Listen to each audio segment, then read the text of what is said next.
থাকলে হবো কাপড় চোপড় ধুয়ে রেডি হও। কাপড় চোপড় মুখে নিগে এ তোমার ছোট বোনের বিয়া জানাবো 16 তারিখে। জানাবো না শুনে কি কথা কও এটা? জানাবো না, লাস্ট একটা বিয়া।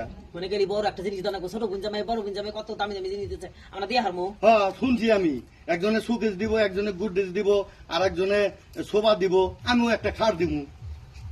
জাম না থেকে থাও নিয়ে আমরা ভালো মন্দ বাইতে দেখাবো নি। কিবা কথা কও যাবে না, লাস্ট বিয়া। আমাকে চাপতে নাই ভাই এখন নাই, তুমি লুঙ্গি পিন্ধে থাকো, তুমি করি তুমি ফকির, ওরা সব ধনী ধনী মানে চাকরি করে, আমাকে চাপতে নাই। তুমি লুঙ্গি পিন্ধে যদি বিয়া চাও আমার আবার মান সম্মান চাইবো গা, তার নিকে চাপতে নাই। এই কথাটা আমি তোমারে মুখ ফুটে কবার পারতাছি না। এই কথা আগে কইবে না।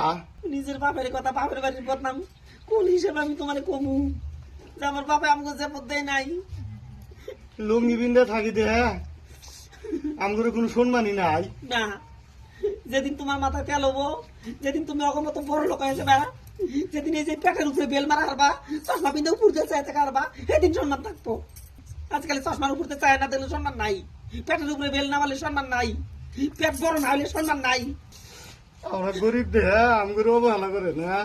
দুঃখ করি না, ঠিক আছে, আমিও জীবনে যাম না, যাও না, আমিও জীবনে যাম না। যাও না।